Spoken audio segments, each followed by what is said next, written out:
Legend of the Great Sage, Chapter 1401. Ruan Yaozu memiringkan kepalanya sedikit dan menatap Li Qingshan dengan aneh. Dia tidak tahu mengapa kata-katanya bisa menimbulkan reaksi sekuat itu darinya. Pidatonya yang bertele-tele, sebenarnya tidak terlalu populer. Murid-murid sejati lainnya memiliki dao mereka sendiri dan tidak mendengarkannya. Bagi seorang penjudi seperti Letian, tidak ada gunanya bahkan jika dia berbicara selama 1000 tahun. Adapun para murid yang telah memasuki ruang dalam, meskipun mereka tidak berani untuk tidak patuh, mereka takut akan identitas dan statusnya. Di permukaan, mereka menyanjungnya, tetapi dalam hati mereka, mereka tidak terlalu memikirkannya. Itulah sebabnya dia mengatakan kepada Li Qingshan di awal, akan ada saatnya kamu akan marah. Dia tidak menyangka hal itu akan berdampak baik. Dia tidak bisa menahan perasaan sedikit bangga dan tanpa sadar membelai rambutnya. Rusa 9 warna paling mengerti dia dan sangat waspada. Tidak bagus, bocah ini terlalu pandai membuat masalah. Si bodoh lembut suka hal semacam ini. Bajingan, dia tadi begitu tegas, tetapi dalam sekejap mata, dia tampaknya telah memperoleh pencerahan. Mengapa saya pikir kata-kata ini tidak berguna? Ya, dia pasti berpura-pura. Li Qingshan memejamkan mata dan mendesah panjang. Seluruh tubuhnya rileks. Kecepatan saat ia menjalankan strategi panjang umur kilin jauh lebih lambat, tetapi lebih alami dan damai. Seperti bunga dan pohon setelah hujan, tampak baru. Perubahan yang nyata itu bahkan membuat rusa 9 warna mengangkat alisnya. Dia berpikir, akting ini terlalu bagus. Melihat Ruan Yaozu lagi, senyum di wajahnya bahkan lebih cerah, menatapnya dengan mata sehangat angin musim semi di bulan Maret. Sama seperti laki-laki yang punya keinginan menyelamatkan mereka yang kehilangan pijakan, wanita punya keinginan menjinakkan binatang buas. Pria muda yang lembut paling-paling bisa menjadi ban serep kelas 1, sedangkan CEO yang sombong adalah dewa laki-laki abadi. Li Qingshan, si binatang buas yang tak terjinakkan, tampaknya tanpa sengaja menuruti suasana hatinya, dan rasa sayangnya padanya meningkat pesat. Sebaliknya, dia tidak terlalu memikirkannya. Dia bersikeras pada jalannya sendiri dan tidak keras kepala menempuh jalannya sendiri. Jika itu metode Ruan Yaozu, ini akan memungkinkannya untuk mengelola lebih banyak lahan, memperoleh lebih banyak poin kontribusi, dan meningkatkan kultivasinya. Namun, ia tetap bersikeras melakukan segala sesuatu dengan caranya sendiri. Itu bukan kegigihan, itu kebodohan. Namun karena karakteristik khusus dari transformasi kilin, tentu saja mustahil baginya untuk tercerahkan dan langsung naik ke surga. Namun, ia yakin bahwa setelah mengembara sekian lama, ia telah menemukan jalan yang benar. Dia kemudian membuka matanya dan menangkupkan kedua tangannya sebagai tanda penghormatan. Terima kasih atas bimbinganmu, kakak senior. Bagiku, kata-kata ini lebih berharga daripada buku surgawi. Ruan Yaozu menerimanya dengan tenang. Matanya yang indah menyipit membentuk senyum. Betapapun hebatnya dirimu, dalam hal menanam pohon dan bunga, akulah yang lebih tahu. Sekarang kamu mengerti. Rusa 9 warna berpikir, tidak bagus, kayu lunak benar-benar mengucapkan kata-kata yang tidak sopan, dia pasti sangat bangga pada dirinya sendiri. Anak ini benar-benar mengolah jalan setan langit. Aku seharusnya meminta petunjukmu saat pertama kali kita bertemu. Li Qingshan menghela napas dalam-dalam. Dengan begitu, ia bisa menghemat waktu 2 hingga 3 bulan. Mungkin ia sudah melewati kesengsaraan surgawi keempat sekarang. Lihat, kamu mulai cemas lagi. Kau takut aku akan berurusan denganmu saat pertama kita bertemu. Mengapa dia meminta petunjuk padaku? Dan saya tidak tahu siapa Anda. Mengapa aku harus berbicara padamu seperti ini? Biarkan alam berjalan sebagaimana mestinya, dan begitulah saya sampai pada kesadaran ini hari ini. Itu masuk akal. Li Qingshan mengangguk. Mengikuti arus alam memang merupakan titik buta terbesarnya. Hal ini dikarenakan dia selalu mengandalkan kekeras-kepalaan siluman lembu, kegilaan siluman harimau, dan kebebasan siluman kera untuk bisa sampai ke tempatnya saat ini. Ia pun memiliki hati mulia bagaikan burung phoenix yang terbang tinggi ke surga dan tidak jatuh ke dunia fana. Meskipun kura-kura roh itu pendiam, ia memiliki segudang pikiran dalam satu pikiran, dan tidak dapat dielakkan bahwa ia akan kehabisan akal. Segalanya demi menjadi lebih kuat dan lebih cepat. Dia sepenuh hati ingin menentang surga dan mengubah takdirnya. Jika bukan karena pencerahan Ruan Yaozu, dia mungkin membutuhkan waktu lama untuk memahaminya, dan dia selalu membantunya. Dia memang sangat berterima kasih. Lagi pula, saya memang lebih beruntung daripada kebanyakan orang. Namun, tidak semuanya berjalan mulus. Saya hampir mati saat kesengsaraan surgawi pertama saya. Benar-benar, Li Qingshan terkejut. Kesengsaraan surgawi pertama seharusnya menjadi yang termudah. Dengan bakatnya, sebenarnya ada masalah. Saat itu, aku hanyalah seorang pembantu. Aku tidak tahu apa-apa, dan aku hanya ingin pulang saja. Haha, itu sungguh menarik. Baru sekarang Li Qingshan tahu bahwa dia telah diculik secara paksa ke sekte fenomena segudang. Dia telah meninggalkan rumah dan orang tuanya, dan tiba-tiba berubah dari seorang putri menjadi seorang pelayan.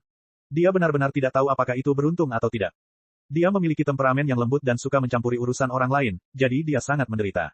Dia dianggap naif dan bodoh oleh teman-temannya, dan mereka bahkan membalas kebaikannya dengan permusuhan demi keuntungan kecil. Semua ini membuat hatinya penuh dengan rasa sakit. Agar dapat pulang, dia bergegas menjalani kesengsaraan surgawi, tetapi pada akhirnya, dia gagal dan hampir mati.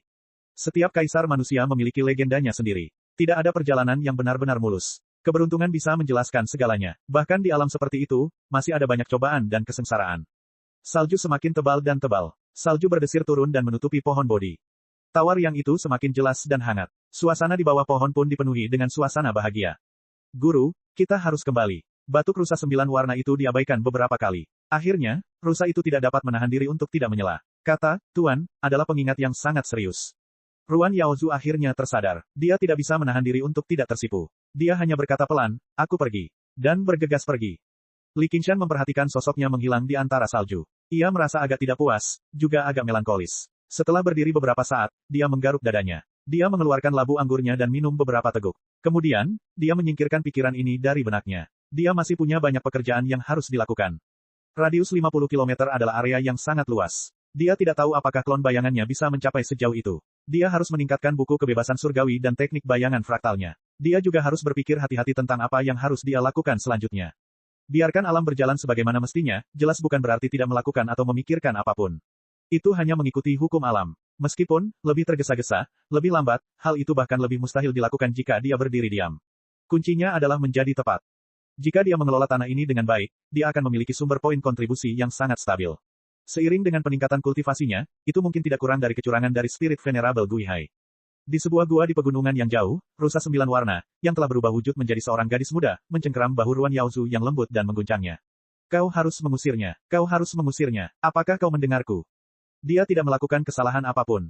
Ruan Yaozu menggelengkan kepalanya tanpa daya. Jiu, kumohon, jangan goyangkan aku. Itulah mengapa menakutkan. Kamu seharusnya melihat ekspresimu sekarang juga. Ruan Yaozu merasa sedikit malu. Aku tidak bisa menerimanya. Dia terus mengatakan bahwa aku terlalu beruntung. Rusa 9 warna berkata, dia bukan satu-satunya yang berpikir begitu. Kepada siapa kau telah menjelaskan begitu banyak hal? Percayalah, ini adalah takdir yang telah ditentukan untukmu.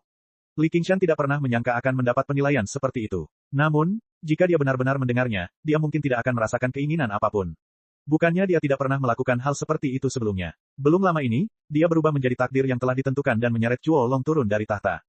Chapter 1402. Dia melompat ke udara dan berubah menjadi seekor rusa putih, berlari keluar gua. Aku tidak akan mengizinkannya. Ruan Yaozu mengangkat tangannya. Tanaman merambat menari-nari di udara dan menghalangi pintu masuk gua. Ribuan daun dan bunga bermekaran. Rusa 9 warna itu menoleh ke belakang. Tahukah kau sudah berapa tahun kau tidak marah seperti ini? Kayu lunak, di mana, biarkan alam berjalan sebagaimana mestinya. Ekspresi Ruan Yaozu berubah. Segala sesuatunya tidak selalu berjalan sesuai keinginannya. Ia sudah terbiasa dengan keserakahan dan kejahatan manusia. Meskipun dia masih mengomel dan ikut campur, dia tidak lagi berharap untuk mengubah siapapun. Dia lebih suka mengasingkan diri ke kebun herbal dan membiarkan alam berjalan sebagaimana mestinya. Jika Letian ingin berjudi, biarkan saja dia berjudi. Jika negeri White Deer harus dihancurkan, biarlah. Namun, Li Qingshan dapat diubah. Meskipun dia keras kepala dalam daunnya, dia tidak keras kepala. Setelah melalui begitu banyak kesulitan untuk sampai di sini, dia masih memiliki hati yang baik. Sekarang dia akhirnya dapat menemukan kedamaian di kebun herbal, bagaimana mungkin dia meninggalkannya begitu saja. Dia tidak mengira itu cinta, tetapi ketika membayangkan ekspresi terkejut dan kecewa suaminya, dia tidak tega melakukan hal seperti itu. Jiu, ini urusanku sendiri. Ruan Yaozu, beraninya kau berkata seperti itu. Aku sangat marah. Hentikan aku jika kau bisa. Aku bersumpah aku tidak akan beristirahat sampai aku mengusir anak itu keluar dari kebun herbal. Rusa 9 warna itu melambaikan tanduknya yang indah. Ribuan bunga layu, daun berguguran, dan tanaman merambat retak.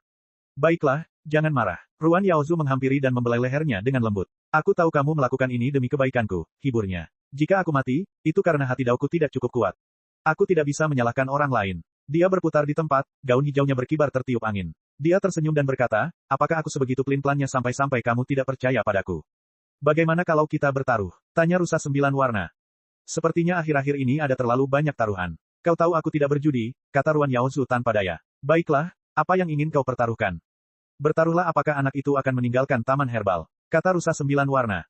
Ini, Li Qingshan sedang dalam suasana hati yang sangat baik saat ini. Setelah memahami jalur kilin, ia langsung menerobos kemacetan. Yang perlu ia lakukan selanjutnya adalah mengikuti perintah yang ditentukan. Pada saat yang sama, ia bersiap untuk mengelola medan tanggung jawab yang membentang sejauh 50 km. Terdengar batuk yang tak asing. Rusa 9 warna itu melangkah menembus angin dan salju, berjalan santai. Hei, kenapa kamu ke sini lagi? Di mana kakak senior Ruan? Rusa 9 warna itu berkata dengan nada menahan diri, dia sedang berkultivasi di gua tempat tinggalnya. Aku datang ke sini secara diam-diam karena ada sesuatu yang ingin kukatakan kepadamu. Ada apa? Li Qingshan menatapnya dari atas sampai bawah. Mungkinkah dia telah jatuh cinta padanya? Dia bertanya-tanya seperti apa rupanya jika dia berubah menjadi manusia. Rusa 9 warna itu merasa terganggu dengan tatapannya. Kuharap kau bisa menjauh darinya. Li Qingshan berpikir dalam hati, betapa familiarnya dialog itu. Dia sepertinya pernah mendengarnya di suatu tempat sebelumnya. Dia tersenyum dan berkata, bukankah sudah cukup jauh sekarang? Aku ingin kau meninggalkan taman 100 ramuan. Mengapa? Li Qingshan bertanya dengan rasa ingin tahu. Dia baru saja mengobrol dengan Ruan Yaozu, tetapi rusa terkutuk ini tampaknya tidak menyukainya. Karena kau telah mengganggu ketertiban Taman 100 Ramuan. Itu bukan pengaruh yang baik. Itu tidak adil. Jelas ada orang lain yang datang untuk mencari masalah denganku. Terlebih lagi, ketika aku melewati kesengsaraan surgawi keempat, aku secara alami akan memberikan tatanan baru di sini.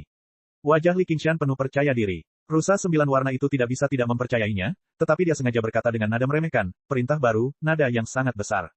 Li Qingshan merentangkan kedua tangannya. Ketika aku melewati kesengsaraan surgawi keempat, aku akan memiliki 10 kali lipat jumlah klon dan akan memiliki pemahaman yang lebih jelas tentang jalan alam. Pada saat itu, kamu bisa mengusir bocah nakal Sen Yusu itu. Rusa 9 warna itu agak terdiam. Jika orang lain mengatakan ini, itu bisa dianggap sebagai kesombongan. Namun, dia tampaknya benar-benar mampu melakukannya. Dia berkata dengan tidak sabar, begini saja, aku tidak ingin dia terlalu dekat dengan laki-laki. Li Qingshan terkejut dan mundur setengah langkah. Apakah kalian punya hubungan seperti itu? Mungkinkah, setiap orang memiliki bunga bakung di hatinya? Memikirkan apa yang dikatakan Ruan Yaozu, saat dia dalam kondisi tersulitnya, itu semua berkat dukungan rusa 9 warna. Ini tidak tampak aneh, tetapi dia merasa itu terlalu disayangkan.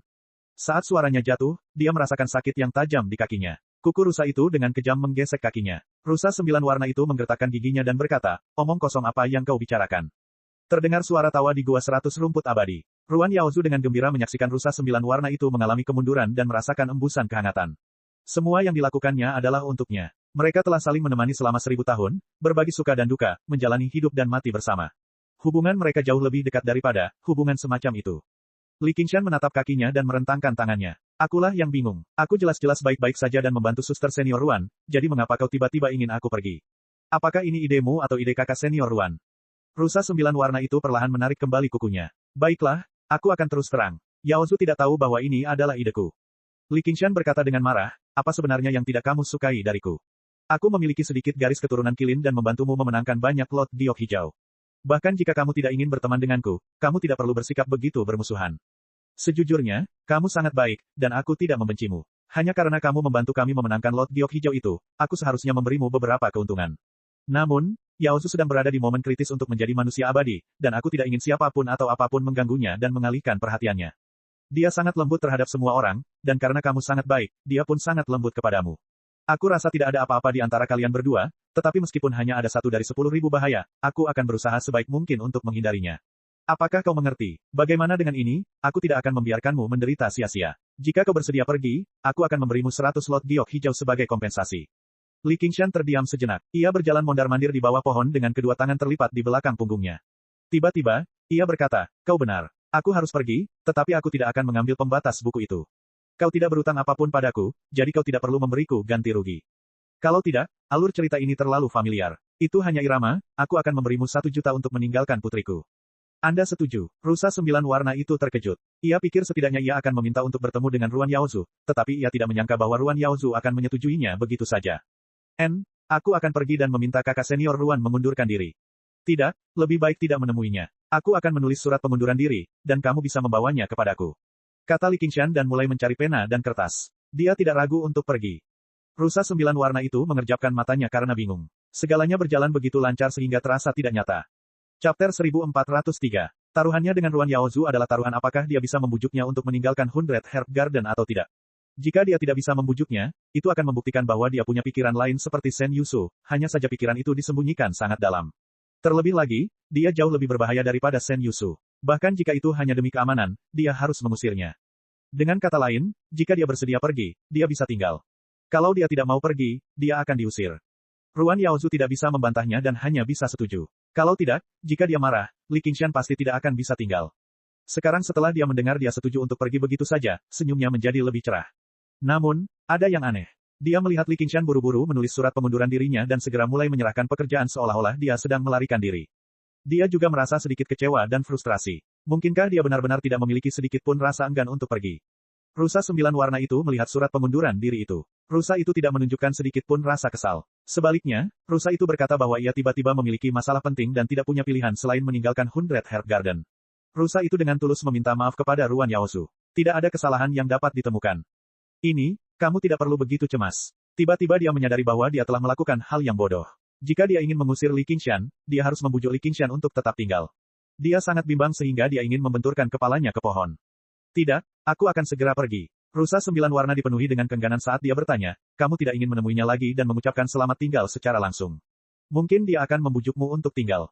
Li Qingshan menghela napas dan melambaikan tangannya, tidak, sama sekali tidak. Aku khawatir kita tidak akan bertemu lagi. Ekspresi Ruan Yaozu menjadi gelap dan dia merasa dirugikan, bahkan jika aku benar-benar tidak bisa menahanmu di Taman 100 Ramuan, aku tidak pernah mengecewakanmu. Mengapa aku harus mengatakan kata-kata yang begitu tegas? Rusa 9 warna gembira dan mengira rencananya berhasil. Selama Ruan Yaozu membencinya, taruhannya tidak penting. Dia pura-pura mendesah, seperti yang diduga, kamu sangat tidak puas, tetapi ini juga sifat manusia. Kamu baru saja menetap dan memiliki tanah harta karun budidaya yang bagus. Siapapun akan merasa tidak puas apabila dipaksa pergi. Sen Yusu membudidayakan buku alam surgawi dan bekerja di Taman 100 Ramuan selama ratusan tahun, yang sangat membantu Ruan Yaozu. Tapi jangan khawatir, aku juga akan mengajaknya keluar di masa mendatang. Namun dia sengaja menggunakan Sen Yusu untuk memprovokasi Li Qingshan dengan berpikir, hei, bocah, kalian berdua sudah membuat keributan. Dia boleh tinggal, tapi kamu ingin pergi. Coba aku tanya, apakah kamu yakin? Kalau kamu tidak yakin, tinggallah saja. Ternyata Sen Yusu juga mengolah buku surgawi alam. Tidak heran auranya agak mirip dengan kakak senior Ruan. Namun, menurutku lebih baik membiarkannya tinggal di Taman 100 Ramuan. Apa? Rusa 9 warna hanya ragu apakah dia salah dengar atau tidak. Apakah ini masih Li Qingshan yang memberi pelajaran pada Sen Yusu tanpa mengatakan sepatah kata pun? Li Qingshan tersenyum dan berkata, jangan khawatir. Aku tidak berpikiran sempit, dan kakak senior Ruan memperlakukanku dengan lebih baik. Sebaliknya, aku harus berterima kasih padamu. Terima kasih untuk apa? Terima kasih telah mengingatkanku, jika tidak, itu akan memengaruhi kultivasi kakak senior Ruan. Maka sudah terlambat untuk menyesal. Rusa 9 warna agak tergerak, lalu mengapa kamu ingin Sen Yusu tetap tinggal? Karena kamu salah menilai beberapa kemungkinan. Orang itu, Sen Yusu, bahkan tidak satu pun dari 100 juta bahaya bagi kakak senior Ruan. Kebun 100 ramuan masih harus dikelola dengan baik, jadi lebih baik mempertahankannya. Dan bahaya yang aku timbulkan padanya lebih dari 1 di antara 10.000. Li Qingshan mengibaskan poninya dan tak dapat menahan diri untuk tidak mendesah, meski aku tidak punya pikiran yang tidak senonoh, terlalu banyak pesona juga merupakan sebuah kejahatan. Terdengar suara ledakan keras disertai tulang retak, tanah pun runtuh dan retak. Li Qingshan terkejut, mengapa kamu menginjakku lagi? Aku tidak tahu, aku tidak bisa menahannya. Rusa 9 warna memeras kata-kata itu dari sela-sela giginya. Dia belum pernah melihat orang yang tidak tahu malu seperti itu. Dari mana datangnya rasa percaya diri yang bodoh ini? Di dalam gua 100 ramuan, Ruan Yaozu tertawa terbahak-bahak. Apa yang sedang terjadi? Li Qingshan melambaikan tangannya, lepaskan kukumu. Saya pergi. Petik 2. Kamu tidak harus pergi. Rusa 9 warna berkata dengan gigi terkatup. Menghadapi orang gila seperti itu, mustahil baginya untuk memenangkan taruhan ini. Aku harus pergi. Li Qingshan berkata dengan tegas, sambil menarik kakinya dengan paksa. Dia selalu menjadi orang yang akan membalas budi dengan makanan, dan membalas dendam. Kebaikan Ruan Yaozu padanya lebih dari sekedar makanan. Meskipun dia selalu berbuat cabul, dia berutang budi pada orang lain. Dia sama sekali tidak bisa merusak kultivasi orang lain. Disinilah prinsipnya berada. Cepat pergi, cepat pergi. Rusa 9 warna menoleh, merasa bahwa dirinya akan dibuat gila olehnya. Baiklah, Jiuer, kamu kalah, jangan marah lagi. Ruan Yaozu muncul di bawah pohon dan menjelaskan seluruh ceritanya, sambil berkata dengan nada meminta maaf, aku bertaruh denganmu lagi. Jiuer terlalu khawatir padaku dan terlalu berhati-hati. Ini adalah satu-satunya cara untuk membuktikan padanya bahwa kamu bukan orang seperti itu. Tidak, dia benar. Ini masalahku. Li Qingshan menggenggam tangannya. Kakak senior Ruan, aku akan mengingat kebaikanmu. Gunung tidak akan pernah berubah, dan sungai akan selalu mengalir. Aku pasti akan membalas budi di masa depan. Ruan Yaozu tersenyum pahit, silakan tinggal. Aku, kakak perempuanmu, tidak akan pernah mempunyai pikiran yang tidak pantas terhadapmu. Benar-benar, benarkah? Ruan Yaozu merasa marah sekaligus geli. Li Qingshan menghela napas lega, kalau begitu aku bisa tenang. Dia masih sedikit khawatir, jika suatu hari kamu ingin aku pergi, katakan saja. Saya tidak akan mengatakan itu. Kuharap kau tak akan mengatakan hal-hal seperti, kita tak akan bertemu lagi. Itu membuatku merasa sedih. Petik 2. Ruan Yaozu berkata dengan tulus. Meskipun, kepercayaan buta-nya membuat segalanya menjadi sangat aneh, niatnya jelas tidak palsu. Dia lebih memilih melepaskan harta karun kultivasi seperti Taman 100 Ramuan dan mengabaikan taruhan dengan Letian daripada mengancamnya sedikit pun. Aduh, hatiku juga tidak enak. Lupakan saja, meskipun aku tinggal di Taman 100 Ramuan, sebisa mungkin jangan menemuiku. Aku datang kapanpun aku mau. Ini wilayahku atau wilayahmu. Ruan Yaozu cemberut, memahami perasaan Jiuer. Kata-kata ini terlalu menyebalkan. Seolah-olah dia tidak bisa menahan diri untuk tidak menyerahkan dirinya kepadanya hanya karena dia datang menemuinya beberapa kali. Aku melakukan ini demi kebaikanmu. Sebenarnya, aku punya banyak wanita. Jika kau mengatakannya lagi, aku akan benar-benar marah. Ruan Yaozu menyela dan menyipitkan matanya. Dia masih memiliki sedikit harga diri. Sejak dia masih muda, dia tidak pernah diperlakukan seperti ini. Pengkhianatan teman-temannya di masa lalu sebagian besar disebabkan oleh kecemburuan. Bahkan di antara para murid sejati, ada banyak yang bersedia menjadi rekan Dao bersamanya. Bocah, kau terlalu sombong. Baiklah baiklah, saya akan mulai berkultivasi. Li Qingshan memintanya untuk pergi. Dia menatapnya seolah-olah dia adalah seorang gadis kecil yang tidak tahu betapa luasnya langit dan bumi. Dia hampir menyentuh kepalanya dan berkata, cepatlah pulang. Li Qingshan, Ruan Yaozu merasa suasananya tidak tepat. Dia ingin pergi, tetapi jika dia pergi begitu saja, itu akan terlalu tidak wajar. Dia melirik Jiuer dengan ekspresi mencela. Ya Tuhan, Ai, akhirnya aku mengerti apa artinya tidak bisa lolos dari malapetaka. Kalian berdua orang gila, sebaiknya kalian berperilaku baik. Rusa 9 warna itu tidak tahan lagi dan mendesah. Bukan saja ia tidak mencapai tujuannya, tetapi ia juga mendorong mereka dari belakang. Dipenuhi dengan kesedihan dan kemarahan, ia berlari menjauh melawan angin dan salju. Chapter 1404. Salju tebal turun satu demi satu. Pohon bodi tertutup es, tetapi daun emasnya tidak layu. Daunnya bersinar dengan cahaya keemasan menembus es dan salju. Labu besi itu digantung terbalik dan diguncang beberapa kali sebelum akhirnya menjatuhkan tetes anggur terakhirnya tanpa daya. Li Qingshan mendecakkan bibirnya, sepertinya tahun baru sudah dekat. Ada pepatah yang mengatakan, tidak ada siklus 60 tahun di pegunungan, orang tidak tahu tahun setelah akhir musim dingin. Waktu para petani sering dihitung dalam ribuan tahun, jadi, rencana 1 tahun, manusia tampaknya tidak memiliki banyak arti. Akan tetapi, karena dia dulunya manusia biasa, dia tidak bisa sepenuhnya tidak tergerak. Belum lagi dia sendirian, memakan angin dan meminum salju, terhanyut sejauh puluhan ribu mil. Waktu berlalu dengan cepat, dan cuaca sangat dingin. Segala sesuatu berhenti tumbuh, dan pekerjaan pun berkurang. Semua orang berkumpul di kota kecil untuk merayakan. Berkat kebun 100 rempah ini, mereka merasakan musim lebih jelas daripada petani biasa. Suara tawar yang terdengar dari balik pegunungan yang jauh, dan seiring dengan angin dingin tercium aroma berbagai macam makanan. Li Qingshan tidak dapat menahan diri untuk tidak menarik napas dalam-dalam. Tentu saja, tidak ada seorang pun yang datang untuk mengundangnya. Selain Shen Yusu, dia bahkan tidak berbicara dengan mereka, jadi dia senang bisa sendirian. Namun, setelah diperiksa oleh rusa 9 warna, Ruan Yaozu tidak datang lagi. Tampaknya dia telah menerima sarannya dengan bijak. Meskipun dia tidak menyesalinya, dia tidak bisa menahan rasa sesalnya. Harus dikatakan bahwa dia sangat menyukainya. Jika dia tidak memiliki ambisi seperti 9 surga, tinggal bersamanya di Taman 100 Ramuan ini sepertinya pilihan yang baik. Namun, mengapa harus dia? Dia tidak peduli pada apapun dan sudah mengecewakan banyak wanita cantik. Dia menggelengkan kepalanya dan mengarahkan kesadarannya ke dunia 5 wilayah. Meskipun saat itu sedang musim dingin di alam fana, di sini sedang musim panen musim gugur yang kemasan. Di dataran yang subur, berdiri sebuah kota yang megah. Tata letaknya sebenarnya agak mirip dengan kota Wanxiang, terutama gedung-gedung tinggi di kota itu, yang hampir sama dengan langit, hanya saja skalanya jauh lebih kecil. Inilah, kota awan hampa, yang dibangun secara pribadi oleh Li Qingshan dengan kekuatan dunia yang dahsyat untuk rencana besarnya. Benar saja, nama ini berasal dari Cloud Void Society yang asli, dan Liu Chuanfeng adalah penguasa kota Cloud Void saat ini. Di masa lalu, 100 sekolah tersebut semuanya memiliki tanah suci mereka sendiri. Misalnya, Kuil Lingguo Buddha, Rumah Sakit Kekaisaran, Sekolah Kedokteran, dan Sekolah Tinggi Kekaisaran, Sekolah Konfusianisme. Hanya sekolah novel yang tidak. Sekarang setelah Li Qingshan, seorang murid dari sekolah novel, telah meneruskannya, akhirnya ia mendapatkannya. Berbagai tanah suci berbeda. Tempat ini bukan hanya milik para kultivator. Sebagian besar orang di kota itu hanyalah manusia biasa yang tidak mempunyai kekuatan apapun. Karena lokasi yang dipilih Li Qingshan terlalu bagus, tempat itu tiba-tiba menjadi salah satu pusat transportasi terpenting di benua itu, dengan banyak sekali pelancong dan pedagang Jianghu yang datang dan pergi. Ada pula banyak sekali orang yang putus asa yang menuangkan pengalaman hidup dan pikiran mereka ke dalam kata-kata untuk berjuang demi masa depan. Tahun pertama, di bawah bimbingan Qian Lingxi, penguasa kota Cloud Void, Liu Chuanfeng, bertindak seolah-olah dia membeli tulang kuda dengan 1000 keping emas. Emas dan perak sama sekali tidak pelit. Terlepas dari kualitas novel yang mereka kumpulkan, yang mereka inginkan hanyalah menarik lebih banyak orang. Kemudian, mereka mulai memperhatikan kualitas, dan ambang batasnya juga sangat rendah.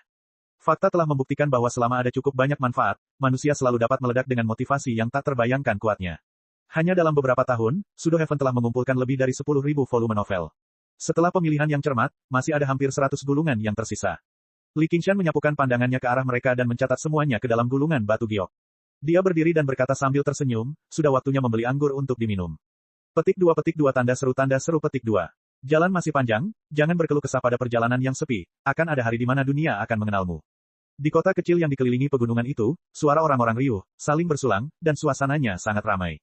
Perjamuan sedang berlangsung, dan Shen Yusu duduk tinggi. Semua orang memujinya, tetapi wajahnya tertutup kabut, tanpa sedikit pun kegembiraan. Ruan Yaozu tidak menerima undangannya, dan Li Qingshan yang terkutuk itu terus memperluas wilayah kekuasaannya. Dalam waktu 2 hingga 3 bulan, ia telah mencapai keliling 100 li. Yang lebih parahnya lagi, dia juga merawat ribuan bunga dan tanaman aneh dalam radius 100 li dengan tertib, tidak saja membuktikan dirinya, tetapi juga membuktikan keakuratan visi Ruan Yaozu. Kebaikan Ruan Yaozu terhadap Li Qingshan itu sungguh tidak biasa, dan makna di baliknya membuatnya gemetar ketakutan. Ruan Yaozu jelas sudah sangat tidak puas padanya. Kalau suatu hari Li Qingshan melewati 4 kesengsaraan surgawi, memiliki kekuatan yang lebih besar, dan memiliki lebih banyak doppelganger, maka dia akan langsung ditendang keluar, sama seperti para pecundang yang pernah diusirnya. Para pecundang itu setidaknya punya pilihan lain, dan baginya, tidak ada tempat yang lebih cocok untuk bercocok tanam selain Taman 100 Ramuan. Melewati 5 kesengsaraan surgawi, impian untuk menjadi murid penerus akan terbentang tanpa batas, dan menjadi rekan Dao dengan Ruan Yaozu bahkan lebih merupakan ocehan seorang idiot. Dia tidak bisa menahan rasa penyesalan. Mungkin dia seharusnya tidak menunjukkannya secara langsung, dan seharusnya menunggu sampai dia menjadi murid penerus sebelum merencanakannya secara perlahan. Tetapi jika bukan karena mendapatkan bantuannya, mengapa dia memeras otaknya dan mengambil risiko menyinggung perasaannya untuk maju selangkah demi selangkah? Ia terlalu percaya diri, mengira bahwa tak seorang pun dapat menggantikan posisinya dengan satu jilid kitab suci surgawi. Kalau tidak, ia tidak akan berani melangkah 1 inci dan melangkah 1 mil. Dia tidak menyangka bahwa seseorang yang mengolah kitab surgawi lain juga dapat menggantikan posisinya. Brengsek, jejak kekasaran melintas di matanya, dan cangkir anggur di tangannya pecah. Krisis terus mendekat, tetapi dia hanya bisa duduk di sini, tanpa sedikit pun solusi. Ini adalah Taman 100 Ramuan, dan segalanya berada di bawah kendalinya, jadi dia tidak bisa menggunakan trik apapun. Dia tampak sedang menatapnya dari posisi yang tinggi. Kelembutan dan sikapnya yang biasa itulah yang memberinya ilusi, bahwa jarak di antara mereka sangat dekat. Pada saat ini, dia tiba-tiba menyadari bahwa ada kesenjangan yang besar antara seorang murid kamar dan seorang murid penerus. Jika dia dikeluarkan dari Hundred Herb Garden, hal itu tidak hanya akan sangat memengaruhi kultivasinya, tetapi dia juga akan dipertanyakan dan bahkan ditekan. Karena prestisenya di Myriad Appearance Sect terlalu tinggi, menjadikannya musuh sama saja dengan mengukir kata jahat di wajahnya. Tepat saat dia tidak berani untuk terus memikirkannya, seorang kultivator diam-diam datang di belakang Sen Yusu dan mengiriminya pesan telepati, kakak senior Sen, anak itu telah meninggalkan Taman 100 Ramuan. Bagus, sangat bagus. Sen Yusu mengangkat kepalanya dan meminum semuanya sekaligus, lalu melempar cangkir anggur dan terbang menjauh. Semua orang saling memandang, tidak tahu apa yang telah terjadi. Di dalam gua 100 Ramuan, Ruan Yaozu sedikit mengernyit, Sen Yusu ini keterlaluan. Rusa 9 warna itu berubah menjadi bentuk manusia dan berbaring mendatar di keranjang, kakinya yang halus berayun maju mundur. Rusa itu berkata dengan malas, dia takut diusir dari Taman 100 Ramuan, jadi dia ingin mempertaruhkan semuanya dengan sekali lemparan. Ruan Yaozu menghela napas, dia telah berada di Taman 100 Ramuan selama bertahun-tahun, meskipun dia tidak memiliki prestasi apapun, dia tetap bekerja keras. Asal dia bisa menahan diri dan bekerja dengan sungguh-sungguh, bagaimana mungkin aku bisa bersikap tidak berperasaan seperti itu? Hehe, meskipun kalian berdua mengolah kitab surgawi alami, arahnya sangat berbeda. Apa yang Anda lihat adalah pertumbuhan semua makhluk hidup.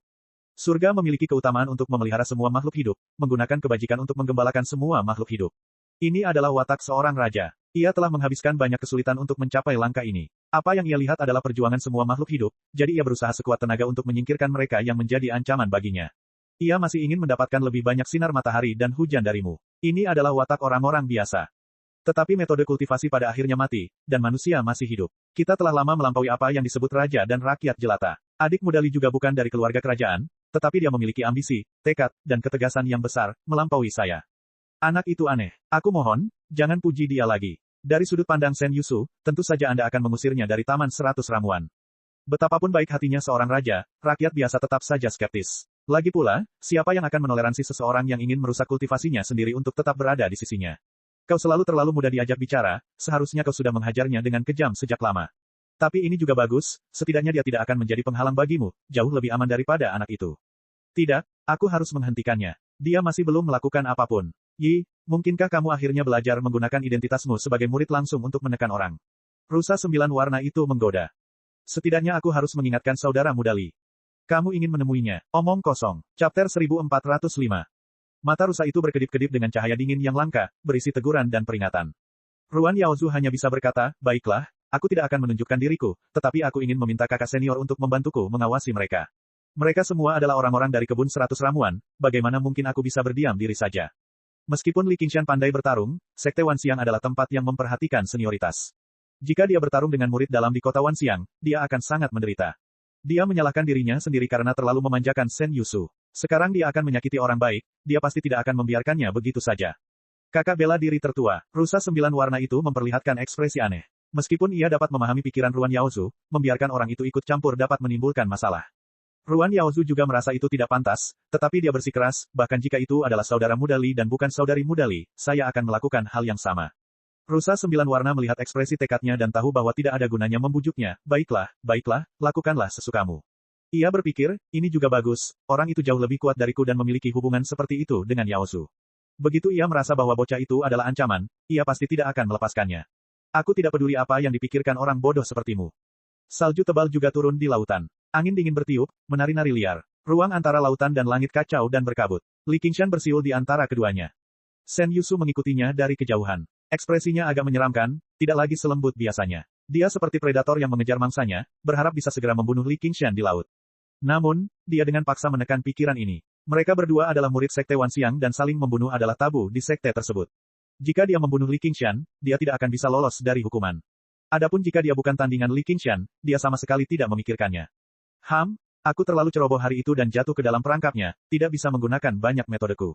Kalau dari awal aku sudah habis-habisan dan menggunakan jiwa yin untuk merapal mantra, bagaimana mungkin seorang kultivator jiwa baru lahir bisa melawannya? Hak apa yang dimiliki seorang kultivator Naschen Soul untuk beradu pukulan dengannya? Aku hanya membenci wanita jalang Ruan Yaozu karena memilih waktu itu untuk muncul dan mempermalukanku tanpa alasan. Dia dipenuhi kebencian, tetapi dia tidak peduli bahwa Ruan Yaozu telah membantunya mempertahankan senjata ajaib kelahirannya, tongkat bambu hijau 9 bagian. Dan begitu banyak tahun kebaikan. Tiba-tiba, Li Qingshan berhenti dan berdiri di laut yang penuh badai. Mungkinkah aku telah ketahuan? Chen Yusu merasakan hawa dingin di hatinya dan dia segera berhenti. Ada sedikit rasa takut di hatinya. Di Taman 100 Ramuan, sudah lebih dari 100 tahun sejak dia berpartisipasi dalam pertarungan. Mustahil, kultivasiku terhadap kitab suci surgawi sangat bagus dalam menyembunyikan auraku. Dia pasti tidak akan bisa menemukanku. Kalaupun mereka tahu, apa yang bisa mereka lakukan padaku? Memang, Li Qingshan tidak memperhatikannya. Bahkan jika dia memperhatikannya, dia tidak akan menganggapnya serius. Bagaimanapun, dia hanyalah orang yang picik. Yang membuatnya berhenti adalah bintang bersinar di kehampaan tanpa batas, dunia baru. Dia memiliki 2 bayangan cermin. Salah satunya adalah dewa dunia dari dunia 5 benua, sementara yang lain menemani binatang pemakan kekosongan saat melintasi kekosongan. Terbang ke dunia baru, dia telah menunggu. Setelah perjalanan panjang, Deep Blue Little Fatty akhirnya tiba di depan bintang. Tanpa perintahnya, ia tidak dapat mengalahkan nalurinya dan melahap jenisnya sendiri. Ia hanya dapat mendekati batas ekstrim.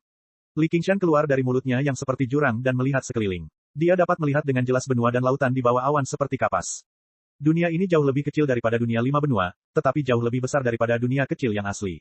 Mungkin itu adalah dunia kecil yang dapat menampung satu kesengsaraan surgawi. Bahkan jika melahapnya pun tidak akan bisa membuat dunia 5 benua berkembang dengan segera. Ia juga bisa berkembang pesat. Ini memberikan keyakinan kepada semua kultivator di dunia 5 benua. Dia tidak langsung memerintahkan Deep Blue Little Fatty untuk melakukannya. Ada miliaran makhluk hidup di dunia baru ini. Dia membutuhkan Heaven Climbing Fin. Hanya ada satu tanaman merambat surga, dan tanaman itu selalu terhubung dengan alam manusia. Hal ini dimaksudkan untuk mencegah perubahan situasi dan memberikan jalan keluar bagi Little N dan yang lainnya. Dia memegang dagunya dan berpikir sejenak. Dia memutuskan untuk mencabut tanaman merambat langit dari alam manusia dan melahap dunia baru terlebih dahulu. Setelah sekian lama, Sekte Fenomena Segudang tidak memberikan reaksi apapun. Bagaimanapun, Chuolong belum mati. Bahkan jika dia tetap tinggal di sekte, masih ada lampu kehidupan. Itu pasti tidak akan padam. Dunia baru ini terlalu besar. Tidak butuh waktu lama untuk melahapnya. Ketika dia menghubungkan Heaven Climbing Fin ke dunia 5 benua dan Deep Blue Little Fatty, dia segera mulai melahap dunia baru itu. Di dunia baru, semua makhluk hidup mengaguminya. Sebulan yang lalu, sebuah bintang raksasa berwarna biru tua muncul di langit malam. Bintang itu terus membesar dan dapat dilihat dengan jelas bahkan di siang hari. Pada saat itu, awan itu akhirnya menutupi seluruh langit. Awan itu memberi orang ilusi bahwa langit cerah sejauh bermil-mil. Namun, tidak ada matahari, bulan, atau bintang. Ketakutan akan kiamat telah menyelimuti udara terlalu lama. Pada saat ini, ada ketenangan yang aneh. Yang harus mereka lakukan sekarang adalah menerima nasib mereka. Tidak seorang pun akan pernah bisa melupakan pemandangan ini. Sebuah retakan hitam muncul di langit dan tiba-tiba menutupi seluruh langit. Li Qingshan menghela napas lega. Alangkah hebatnya jika dia bisa memiliki kekuatan seperti itu di alam manusia. Dia tersenyum dan melanjutkan langkahnya. Ketika dia tiba di kota Myriad Phenomenon, dia langsung menuju ke langit. Begitu dia memasuki kota, kultivator wanita yang menuntun jalannya terakhir kali sudah menunggunya. Kakak senior Li, Yang Mulia Roh memintaku untuk membawamu ke atas. Li Qingshan sedikit terkejut. Kakak senior, kamu telah meningkat pesat di daftar fenomena segudang. Kamu telah melampauiku. Kultivator wanita itu tersenyum hangat dan berbicara dengan lembut. Dibandingkan dengan terakhir kali, dia adalah orang yang sama sekali berbeda. Ketika pertama kali bergabung dengan sekte, dia hanya seorang pelayan. Butuh ratusan tahun baginya untuk menjadi seorang kultivator Naschen Soul dan menjadi murid. Dia kemudian menemukan pekerjaan di langit. Namun, kakak senior Li, di depannya ini bukan hanya seorang murid begitu ia bergabung dengan sekte, tetapi ia juga naik hampir 1000 peringkat dalam daftar fenomena segudang dalam waktu singkat. Ia bahkan dipanggil oleh Yang Mulia Roh Gui Hai 2 kali. Tidak butuh waktu lama baginya untuk menjadi murid. Bagaimana mungkin dia tidak menjaganya? Daftar fenomena segudang. Li Qingshan belum pernah mendengar hal seperti itu. Kakak senior, apakah kamu tidak tahu? Tidak heran, kamu baru saja bergabung dengan sekte ini belum lama ini. Kamu benar-benar jenius. Kultivator wanita itu berjalan berdampingan dengannya. Dia berbicara dan tersenyum saat mereka berjalan. Setelah mendengarkan penjelasannya, Li Qingshan menyadari bahwa sekte fenomena segudang sebenarnya memiliki tempat yang sangat ajaib. Dia harus pergi dan melihatnya nanti. Hehe, setelah mempresentasikan buku kali ini, bukankah peringkatnya akan semakin naik? Ia tidak datang ke kota hanya untuk mempersembahkan buku. Sebagai seorang murid, ia bisa mendapatkan banyak keuntungan, seperti tempat tinggal di gua, harta karun dharma, tunggangan, dan sebagainya. Ruan Yaozu membawanya ke Taman 100 Ramuan saat terakhir kali dia meninggalkan kota, jadi dia tidak punya waktu untuk menerimanya. Harta dharma dan tunggangan dapat diubah menjadi penanda buku meskipun dia tidak membutuhkannya. Namun, tinggal di gua adalah suatu keharusan. Dia tidak bisa membiarkan Little N dan yang lainnya berada dalam bahaya. Namun, jika dipikir-pikir, tempat tinggal gua yang diberikan oleh Sekte Fenomena Segudang tidak akan jauh lebih baik. Dia menginginkan villa besar yang setara dengan tempat tinggal gua naga sejati, bukan rumah yang cocok, yang asal-asalan. Tetapi dia tidak tahu berapa harga rumah di sini. Namun, itu tidak menjadi masalah. Dengan spirit Venerable Gui Hai, dia mampu membelinya, tidak peduli seberapa mahalnya. Chapter 1406. Apa, kualitasnya terlalu buruk. Coba lihat lebih dekat. Li Qingshan memegang undian kuningan sambil berkata dengan marah kepada Yang Mulia Roh Gui Hai. Setelah berusaha keras, dia hanya memperoleh hasil ini. Ini sangat berbeda dari apa yang dia bayangkan. Yang Mulia Roh Gui Hai mengalihkan pandangannya ke kepingan giok itu lagi dan benar-benar mengambil kembali sebidang kayu mistik dari tangan Li Qingshan. Li Qingshan sangat marah. Jumlah penanda buku ini bahkan tidak cukup untuk satu lot batu giok hijau. Bajingan tua ini tidak bopeng, tapi penipu. Yang Mulia Roh Gui Hai tiba-tiba bertanya, dari mana Anda mendapatkan buku-buku ini? Li Qingshan memutar matanya. Tidak ada gunanya berbohong di depan bajingan tua ini, jadi dia memutuskan untuk tidak menjawab. Yang Mulia Roh Gui Hai berkata dengan sungguh-sungguh, jangan marah. Kualitas buku yang Anda bawa kali ini jauh lebih buruk dibandingkan sebelumnya. Saya tidak pernah salah menilai-nilai buku. Ya, saya salah. Li Qingshan memikirkannya dan tidak punya pilihan selain mengakuinya. Buku-buku yang dibawanya terakhir kali semuanya adalah karya indah yang telah dicuci selama ribuan tahun. Namun, kali ini, buku-buku itu adalah hasil karya sekelompok orang yang mencari uang hanya dalam beberapa tahun. Meskipun telah dipilih dengan cermat, kualitas buku-buku itu tentu saja tidak sama seperti sebelumnya. Jalan pintas ini memang tidak mudah untuk diambil. Lupakan saja, saya akan cari cara lain. Tepat saat dia hendak mengucapkan selamat tinggal dan pergi, tidak akan pernah kembali lagi. Yang Mulia Roh Gui Hai mengeluarkan satu lagi lot batu giok hijau dan menyerahkannya kepada Li Qingshan. Apa ini? Memberi wortel setelah mendapat tongkat. Li Qingshan bertanya dengan rasa ingin tahu, apakah ini hadiah hiburan? Yang Mulia Roh Gui Hai berkata, ini adalah depositnya. Li Qingshan berkata, tidakkah kamu merasa buku-buku itu jelek? Spirit Venerable Gui Hai berkata sambil tersenyum tipis, hanya karena kali ini buruk, bukan berarti lain kali akan buruk. Aku meninggalkan beberapa komentar di slip giok itu. Pelajarilah dengan saksama, aku yakin akan lebih baik di masa mendatang. Jantung Li Qingshan berdebar kencang. Buku-buku ini bukan karangannya, jadi apa yang bisa dipelajari? Dia tiba-tiba menyadari, bahwa ada kelemahan besar dalam perkara ini sejak awal. Novel memang fiksi, tetapi sudah pasti berdasarkan kenyataan. Yang Mulia Roh Gui Hai adalah eksistensi yang dapat menyimpulkan banyak informasi hanya dengan satu atau dua kalimat. Melihat ekspresinya yang setengah tersenyum, seolah-olah dia telah melihat semua sebab dan akibat. Novel-novel ini mungkin secara tidak sengaja. Banyak hal telah terungkap. Jalan pintas itu sebagian besar berbahaya. Satu kesalahan langkah saja bisa menyebabkan seseorang jatuh ke jurang. Tubuhnya akan hancur berkeping-keping. Benar-benar kesalahan besar. Li Qingshan dengan tegas mengembalikan lot giok biru itu kepada penguasa Roh Gui Hai. Maaf, aku tidak punya lagi. Penguasa Roh Gui Hai sudah berbalik untuk pergi. Apa yang sudah terjadi tidak bisa dibatalkan. Jika Anda tidak dapat membawa buku yang lebih banyak dan lebih baik, Anda akan menipu atasan Anda dan akan dihukum berat. Li Qingshan merasa sakit kepala datang. Yang dimaksud oleh Spirit Venerable Gui Hai adalah, sudah terlambat untuk menyesal sekarang. Pang, kau sudah memasuki sarang pencuri. Jika kau tidak memuaskanku, jangan pernah berpikir untuk pergi tanpa cedera. Spirit Venerable Gui Hai tiba-tiba berhenti. Apakah Anda ingin tahu rahasia umur panjang? Ya, petik 2. Urus saja urusanmu sendiri. Li Qingshan mengerutkan kening dan berjalan keluar dari langit. Dia menghirup udara dingin dalam-dalam dan alisnya mengendur. Dia tidak menyesalinya. Ini karena dia tidak punya pilihan lain. Sejak dia menolak meninggalkan Sekte Myriad Phenomenon, dia sudah mengambil risiko. Dia harus menempuh jalan yang berbahaya ini. Tidaklah buruk untuk membiarkan Spirit Venerable Gui Hai memahami situasinya. Paling tidak, hal itu dapat mengurangi kecurigaannya. Manusia selalu bersikap lebih ramah terhadap hal-hal yang dapat mereka pahami dan kendalikan. Melalui sikap Spirit Venerable Gui Hai hari ini, orang dapat melihat satu atau dua hal. Lebih jauh lagi, dia tidak punya niat buruk terhadap Sekte Myriad Phenomenon. Dia datang ke sini untuk berkultivasi. Semua yang dia lakukan bermanfaat bagi perkembangan Sekte Myriad Phenomenon. Dia percaya bahwa Spirit Venerable Gui Hai hanya akan mengurus urusanmu sendiri jika dia melihat semua ini. Bahkan jika itu adalah hasil terburuk. Di masa depan, pertarungannya dengan Chuolong akan terungkap sebelum ia bergabung dengan Sekte Myriad Phenomenon. Itu tidak akan dianggap sebagai pembunuhan saudara. Terlebih lagi, dia tidak membunuh Chuolong pada akhirnya. Itu hanya dendam pribadi demi keuntungan. Ia yakin bahwa jika hari itu tiba, ia akan menjadi murid yang menerima ajaran warisan. Sekte Fenomena Segudang tidak perlu berurusan dengan murid ajaran warisan yang sudah ada demi murid ajaran warisan yang sudah jatuh ke wilayah iblis. Secara keseluruhan, keberuntungannya cukup baik. Seperti yang dikatakan oleh Yang Mulia Roh Guihai, hanya karena kali ini tidak baik, bukan berarti lain kali tidak akan baik. Cloud Void City baru saja dibangun, dan segala sesuatunya masih dalam tahap awal. Karena seorang pembaca berpengalaman, seperti Yang Mulia Roh Guihai bersedia percaya bahwa waktu berikutnya akan lebih baik, dia tidak punya alasan untuk meragukannya. Jalan pintas ini masih dapat diambil. Berdiri di panggung tinggi dan melihat keluar, kota Myriad Phenomenon tertutup salju putih. Kota itu dihiasi dengan lentera dan spanduk berwarna-warni, memancarkan suasana yang meriah. Ada aroma samar anggur tertiup angin dingin, menggugah selera makannya. Setelah mencium aromanya, ia menemukan sebuah restoran. Pertama-tama ia mencicipi secangkir berbagai jenis anggur dan memilih yang terbaik. Ia menuangkan semua pembatas buku yang diperolehnya dari persembahan buku ke dalam labu logam. Setelah meneguknya beberapa suap, ia merasakan gelombang panas mengalir di perutnya. Ia langsung merasa senang. Mengingat daftar fenomena segudang yang disebutkan oleh kultivator wanita itu, dia mendatanginya karena penasaran. Alun-alun itu penuh dengan orang dan kereta. Suara celoteh, gelak tawa, dan pedagang asongan naik turun, memenuhi langit. Di tengah kerumunan yang berdesakan, Li Qingshan berdiri tak bergerak di depan daftar fenomena segudang.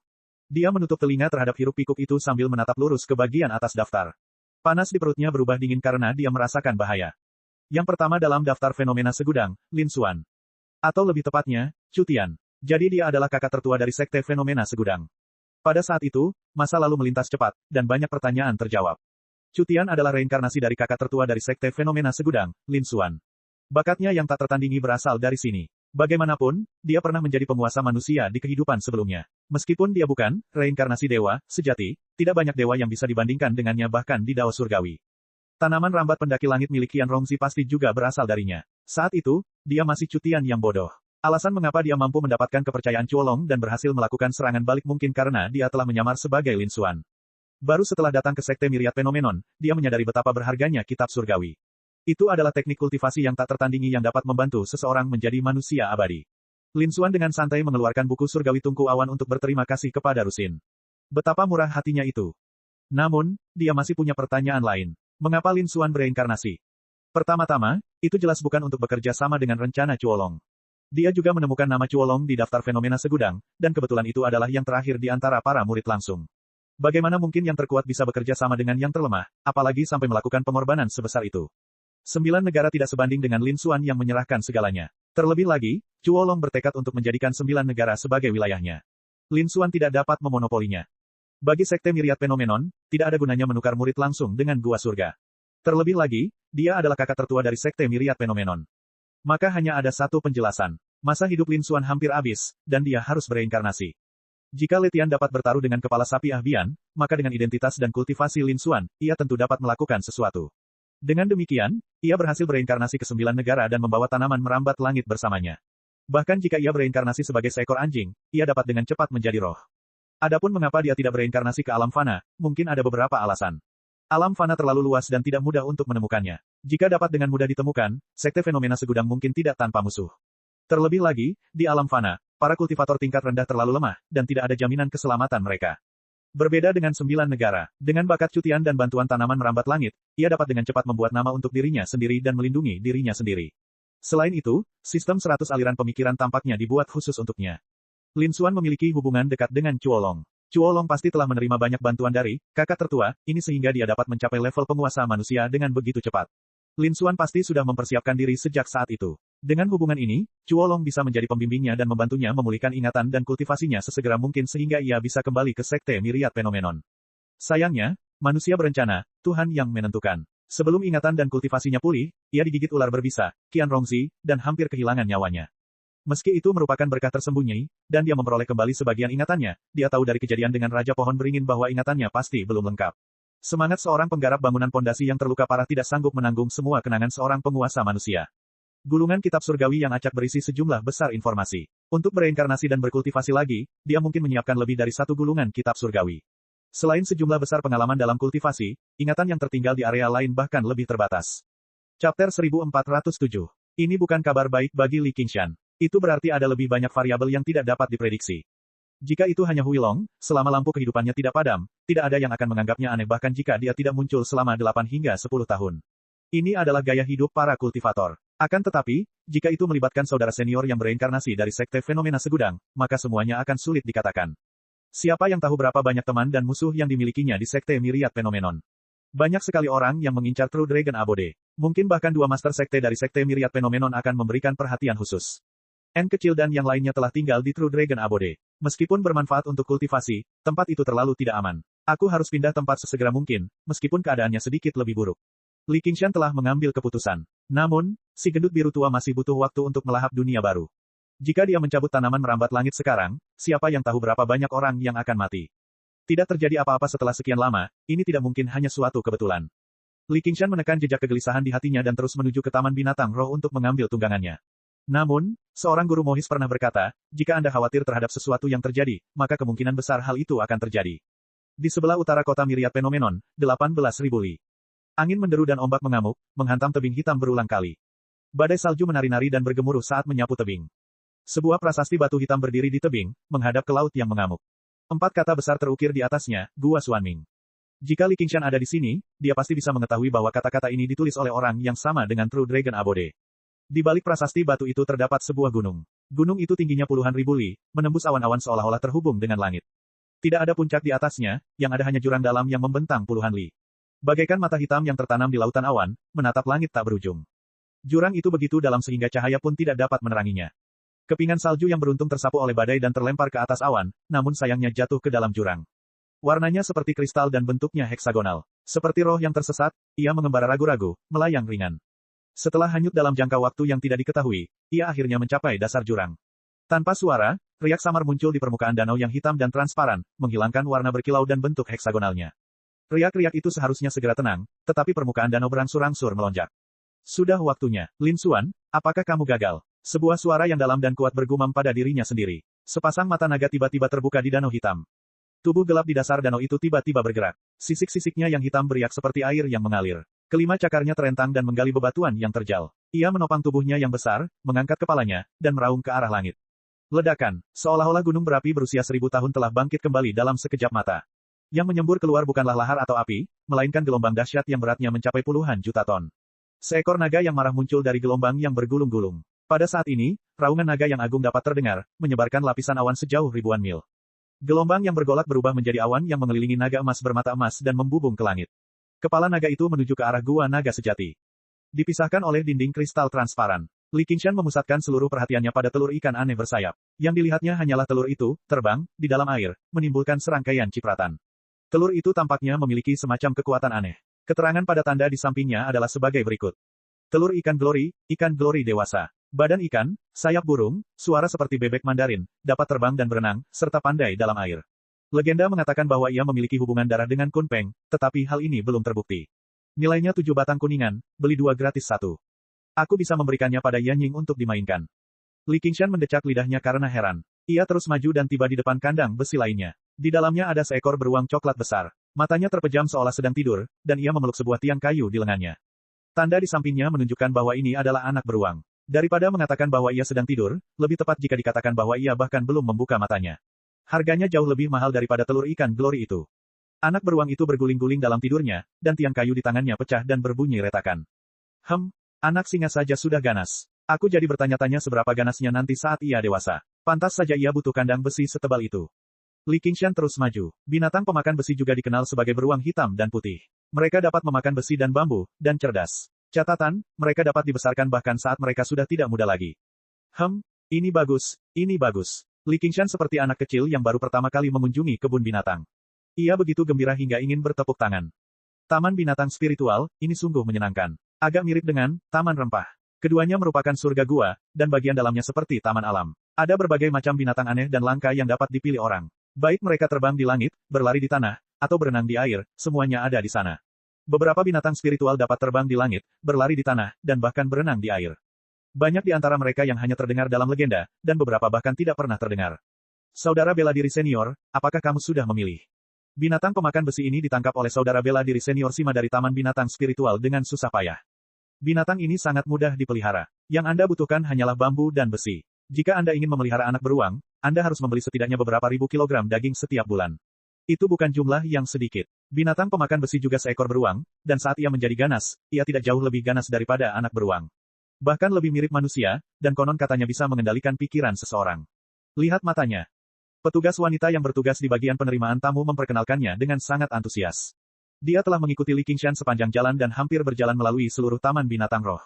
Dia tidak menunjukkan sedikit pun ketidaksabaran. Li Qingshan mengikuti jarinya dan melihat dua lingkaran hitam di bawah matanya. Binatang pemakan besi itu juga menatapnya. Mungkin karena garis keturunan kilin, binatang itu tampak sangat dekat dengannya. Hal itu membuatnya memiliki keinginan kuat untuk membeli satu untuk dipelihara. Namun, ini adalah memilih tunggangan, bukan hewan peliharaan, jadi lebih baik tidak menyia-nyiakan penanda buku. Karena itu, dia menggelengkan kepalanya. Lupakan saja, lebih baik aku mengubahnya menjadi penanda buku. Saya suka berjalan sendiri. Petugas perempuan itu berkata, saudara bela diri senior, Anda salah. Yang disebut, gunung, hanyalah sebuah pepatah. Siapa di antara kita yang tidak tahu cara menunggangi awan dan angin? Mengapa kita harus menunggangi binatang buas? Akan tetapi, tunggangan tidak hanya berkaitan dengan kehidupan seorang pembudidaya, ia merupakan teman seumur hidup yang berbagi suka dan duka. Hanya ada satu manfaat yang tidak dapat saya sebutkan. Itu dapat memperpanjang umur seorang kultivator. Apa maksudmu? Manusia adalah makhluk paling cerdas dari semua makhluk. Sayang sekali umur mereka terlalu pendek, tidak seperti ras iblis yang dapat hidup puluhan ribu tahun dengan mudah.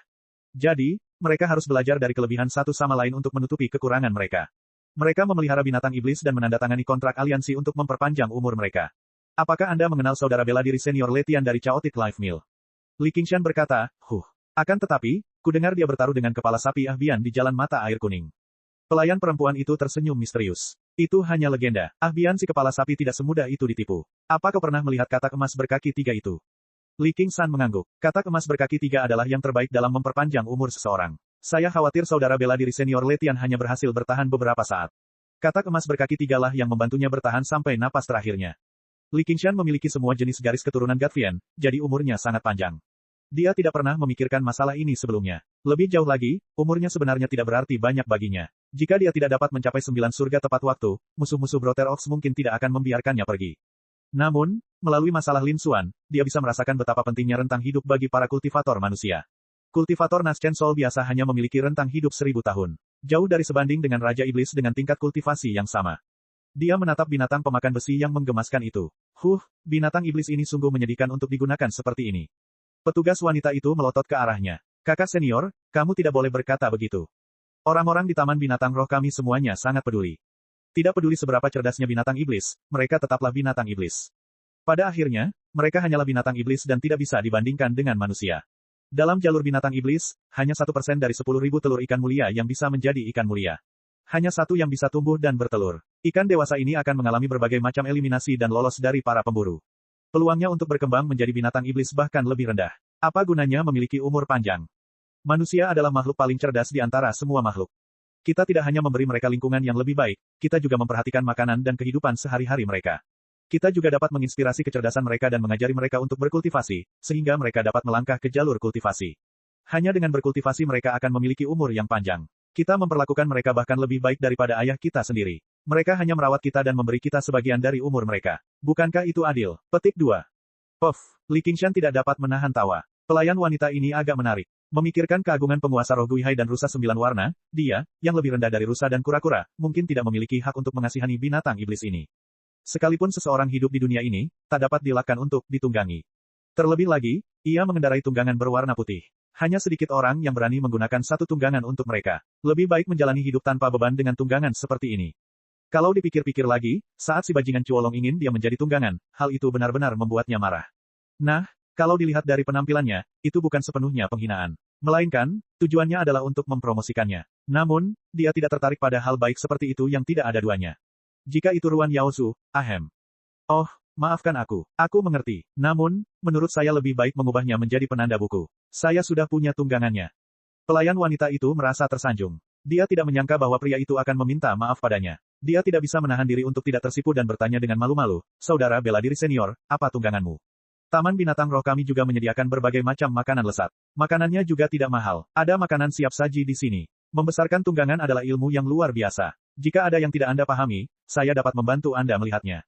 Bisnis utama dari Spirit Beast Garden bukanlah menjual Spirit Beast. Sebaliknya, mereka menyediakan berbagai layanan terkait. Dia tidak takut Li Qingshan tidak akan membeli tunggangan, dia hanya takut Li Qingshan tidak akan mengangkat tunggangan. Itu burung phoenix. Li Qingshan menggunakan Li Fengyuan sebagai alasan lagi. Dia sedang mempertimbangkan kapan akan membawanya ke alam manusia untuk bermain. Dia tidak mengizinkan orang lain naik karena dia tidak mempercayai mereka. Sebagai yang terlemah dari 4 Raja Surgawi, Li Fengyuan jelas tidak termasuk dalam daftar ini.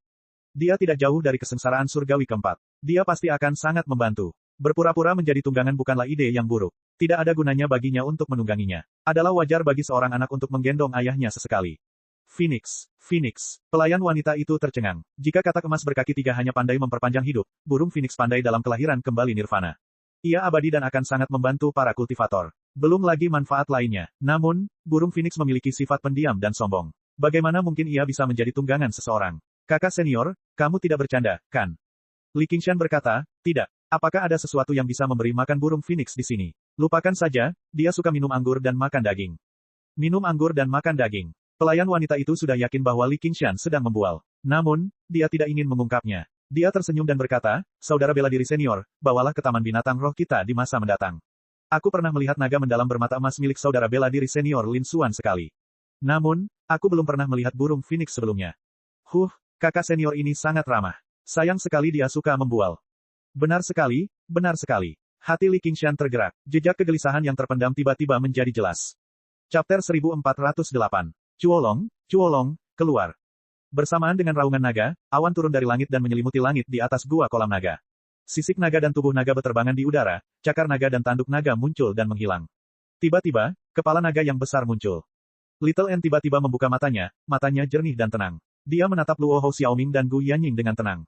Gu Yanying menghela napas, kita masih tidak bisa menghindari ini. Qingshan baru saja mencabut tanaman merambat pendaki langit. Sungguh suatu kebetulan. Apakah karena dia? N kecil berkata dengan enteng, tidak mungkin. Luo Hou Xiaoming berkata, tidak ada yang namanya menghindar. Entah karena Qingshan atau bukan, ini masalah kita. Dia memejamkan mata dan merasakan, naga sejati yang telah melewati 6 kesengsaraan surgawi tidak mudah dihadapi. Gu Yanying berdiri, saya akan mencoba. Kedatangan naga sejati bagaikan gunung yang menekan mereka, menghalangi jalan mundur mereka dan mempertaruhkan nyawa mereka. Namun, mereka bertiga sama sekali tidak panik, apalagi takut atau khawatir. Naga bermata emas itu meraung, jika kau tidak keluar, aku akan segera menghancurkan guamu. Gemuruh, guntur dan kilat menyatu dalam awan, berkelap-kelip tanpa henti. Senior, harap tenang. Gu Yanying keluar dari gua dan tiba di puncak gunung. Ia membungkuk dan bertanya, bolehkah saya bertanya mengapa Anda mencari kaisar saya? Siapa kamu? Naga bermata emas itu menundukkan kepalanya dan menatap Gu Yanying. Gu Yanying menjawab dengan tenang, saya adalah bawahan kaisar saya, Cuolong. Saya di sini untuk menjaga gua kolam naga. Naga bermata emas itu berpikir dalam hatinya, jika dia bukan murid sekte alam, maka dia pasti datang dari dunia bawah.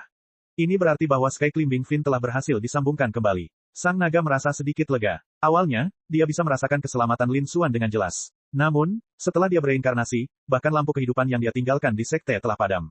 Semua koneksi terputus dan dia tidak bisa lagi merasakan Lin Xuan. Di mana Cuolong? Gu Yanying ragu-ragu, ini. Apakah dia masih di 9 negara bagian? Gu Yanying tidak mengetahui identitas naga mendalam mata emas, tetapi karena dia mengenal Cuolong dan tidak menyerang gua tempat tinggal secara langsung, dia dapat berbicara dengannya. Kalau begitu aku akan terus terang saja. Kaisarku memang masih berada di 9 wilayah. Kapan dia akan kembali? Aku tidak yakin soal itu. Gu Yanying tampak khawatir. Dia mendesah.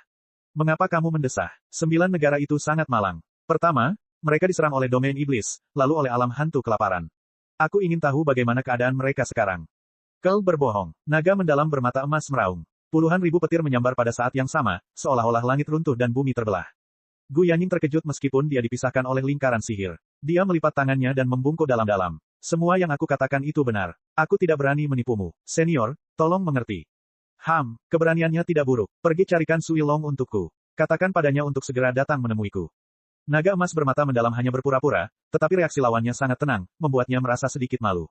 Dia bahkan merasa sedikit khawatir. Mungkinkah para kultivator dunia Jiushu semuanya memiliki kualitas yang tinggi? Itu terlalu mengejutkan. Ini tidak normal. Gu Yanying berkata dengan canggung, namun, Kaisar memintaku untuk menjaga gua tempat tinggal dan berkultivasi. Tidak ada tapi. Aku memberimu waktu 3 hari. Kalau dalam 3 hari dia tidak datang, aku akan masuk ke gua tempat tinggal kalian dan membunuh kalian semua. Naga mendalam bermata emas itu penuh dengan niat membunuh. Jika Lin Xuan sudah bertemu Cuolong, tetapi Cuolong tidak berani menemuinya, maka masalahnya pasti ada pada Cuolong. Dia harus mencari tahu kebenarannya. Ya, Gu Yanying kembali ke Dragon Pool Abode. Bersiaplah untuk pertempuran atau kabur. Jika kita melawan, kita akan mati. Jika kita melarikan diri, kita tidak akan mampu. Ini adalah perasaan yang sudah tidak asing lagi. Luo Hou Xiaoming tersenyum. Aku bertanya-tanya apakah ada yang salah dengan dunia ini. Hanya ada satu jalan yang tersisa. Ketiganya saling berpandangan. Mereka berkata serentak, transendensi kesengsaraan. Ketiganya berada di ambang kesengsaraan surgawi keempat. Tidak seperti Li Qingshan, mereka tidak perlu terlalu banyak berpikir. Hanya karena mereka dalam bahaya, mereka tidak ingin menimbulkan terlalu banyak keributan. Itulah sebabnya mereka bertahan. Setelah masa kultivasi ini, mereka sudah terbiasa dengan hukum alam manusia. Mereka bisa melewati masa kesusahan kapan saja. Gu Yanying berkata, bersama. N kecil berkata, bersama. Saat kesengsaraan surgawi dimulai, naga di luar pasti akan waspada. Ia mungkin akan segera mulai menyerang gua tempat tinggal. Tidak perlu bersembunyi lagi. Naga emas bermata emas sedang berpikir keras ketika tiba-tiba mendengar suara guntur yang sangat kuat. Suara guntur itu sangat lemah, tetapi berbeda dari guntur yang ditimbulkannya. Suara guntur itu mengandung jejak kekuatan surgawi. Melihat ke atas, awan kesusahan berkumpul di segala arah. Itu seperti penyergapan yang telah disiapkan di semua sisi. Kekuatan surgawi itu sangat besar. Petir kesengsaraan. Naga emas bermata mendalam langsung menyadari bahwa ada sesuatu yang salah. Mengapa Lin Xuan harus melalui kesengsaraan saat dia tiba? Chuo Long hanya perlu keluar dan menjelaskan. Pasti ada perubahan besar. Dia berteriak dengan marah, semut, beraninya kau menggertakku. Awalnya, butuh usaha keras untuk menerobos gua kolam naga ini. Sekarang, aku bisa memanfaatkan kesengsaraan surgawi ini untuk meratakan tempat ini dengan tanah. Dalam sepersekian detik, naga raksasa itu menari-nari di langit. Angin dan guntur bergemuruh, mengguncang dunia. Li Qingshan meninggalkan Taman Binatang Roh. Dia masih merasa gelisah. Di dunia ini, orang yang memiliki hubungan paling dekat dengan Lin Xuan tidak diragukan lagi adalah naga mendalam bermata emas itu. Mustahil baginya untuk segera kembali ke Gua Dragon Pool. Ia bisa bekerja keras untuk menjadi pelopor, tetapi hanya itu saja. Untungnya, mereka semua bisa mengambil alih. Saya harap semuanya akan baik-baik saja. Li Qingshan mengambil labu logam dan meneguk beberapa teguk anggur. Tiba-tiba, dia merasa sedang diawasi. Dia berbalik. Tidak ada seorang pun di sekitar, tetapi perasaan diawasi tidak hilang. Sebaliknya, perasaan itu menjadi lebih kuat.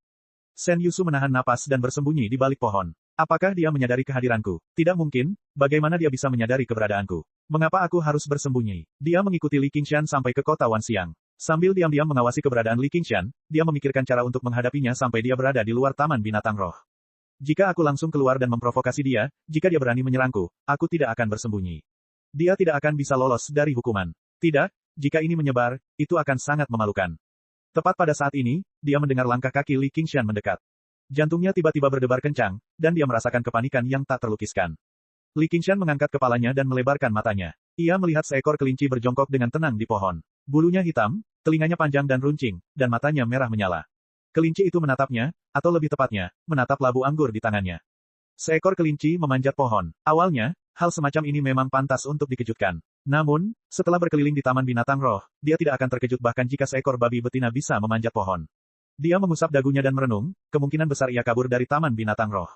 Betapapun nyamannya menjadi tunggangan, ia tetap mendambakan kebebasan. Kelinci hitam itu benar-benar menganggukkan kepalanya. Hei, dia bisa mengerti bahasa manusia. Seperti yang diduga, dia kabur dari Taman Binatang Roh. Li Qingshan memperhatikan tatapannya. Dia mengangkat labu besi di tangannya dan bertanya sambil tersenyum, apakah kamu ingin minum? Apakah kelinci minum anggur? Tentu saja, setelah berkeliling di Taman 100 Ramuan, hal semacam ini sama sekali tidak aneh. Dengan suara mendesing, kelinci hitam itu melompat turun dari pohon dengan kecepatan yang mengagumkan. Ia memeluk labu besi dan minum. Li Qingshan memperhatikan bahwa keempat anggota tubuhnya memiliki cakar yang tajam. Tentu saja, ini sama sekali tidak aneh. Namun, cukup menarik untuk menyaksikan kelinci minum anggur. Cek-cek, kamu belum cukup minum. Perut kecil ini cukup pandai menahan. Namun, tak lama kemudian dia tidak dapat tertawa lagi. Ketika dia mengambil labu besi itu, dia merasa isinya kosong. Tidak aneh kalau seekor kelinci bisa minum anggur sebanyak itu. Tidak aneh, dasar bodoh. Li Qingshan mencengkeram telinga kelinci itu dan mengangkatnya. Bajingan, kembalikan anggurku. Kelinci hitam itu menatapnya dengan sepasang mata merah menyala. Ia mengusap perutnya dengan kedua kaki depannya dan bersendawa malas. Li Qingshan sangat marah dan mengayunkan tinjunya dengan ganas. Pada saat ini, pelayan yang mengantarnya keluar dari pintu dan ingin mengantar Li Qingshan pergi. Dia merasa bahwa kakak senior yang suka membual ini cukup menarik. Dia memiliki basis kultivasi yang tinggi dan karakter yang baik. Terutama, dia juga tampan, tiba-tiba melihat pemandangan ini, dia tidak bisa menahan diri untuk tidak tercengang. Aku hanya menakutinya, Li Qingshan berkata dengan malu. Seorang pria besar menindas seekor kelinci kecil terlalu merendahkan martabatnya. Dalam kata-kata Spirit Beast Garden, itu bukanlah cinta. Pelayan itu tidak mengatakan apa-apa dan segera kembali ke Taman Binatang Roh. Li Qingshan menatap langit dan mendesah. Apakah mudah baginya untuk mendapatkan beberapa penanda buku? Tidak mudah mengumpulkan beberapa buku untuk si kura-kura tua, tetapi semuanya hilang dalam sekejap. Itu sama saja dengan semua hasil panen yang terkumpul selama beberapa hari ini jatuh ke dalam perut si kelinci sialan ini. Dia berkata dengan galak, kau minum anggurku. Aku tidak akan pernah membiarkanmu pergi. Katakan, kau suka yang digoreng atau dikukus. Kelinci hitam itu tampaknya tidak mengerti kata-kata manusia dan berpura-pura menyisir bulunya. Pelayan itu bersembunyi kembali ke dalam Taman Binatang Roh dan menutup mulutnya.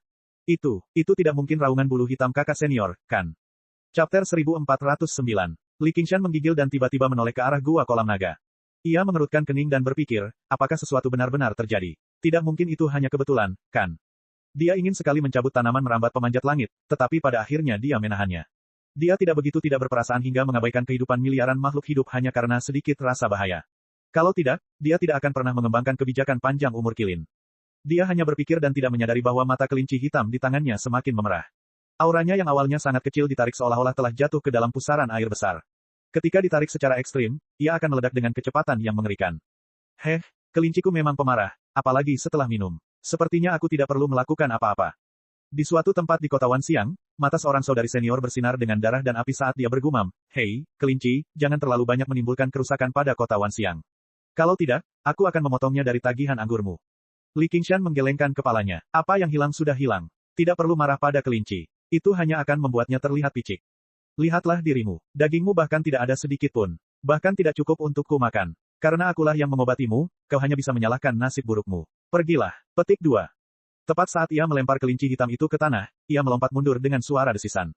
Selanjutnya, ia berjongkok di atas kepalanya dan kemerahan di matanya sedikit memudar. Kamu minta 1 yard setelah diberi 1 inci. Turunlah ke sini. Li Qingshan mengulurkan tangan untuk meraihnya. Kelinci hitam itu melompat ke atas kepalanya dan mendarat dengan mantap di atas kepalanya setiap kali dia meleset. Seperti yang diharapkan dari binatang roh. Li Qingshan terkejut. Meskipun kelinci itu tidak serius, sangat luar biasa bisa menghindari cengkeramannya secara beruntun. Li Qingshan bahkan lebih terkesan. Lupakan saja, karena kita minum anggur yang sama, kita bisa dianggap teman minum. Jika kamu tinggal di kota Wanxiang dan ditangkap kembali ke Taman Binatang Roh, kamu pasti akan menjadi tunggangan seseorang. Omong kosong apa ini cinta? Binatang buas tanpa kendali adalah kesenangan terbesar. Sekalipun kau diburu dan dimakan, hidupmu tidak akan sia-sia. Karena kamu ingin bebas, aku akan menjadi orang baik sampai akhir. Ayo kami keluarkan kamu dari sini. Ia mengulurkan tangan untuk meraihnya lagi, dan benar saja, si monyet berhenti melompat dan dengan patuh membiarkannya meraihnya.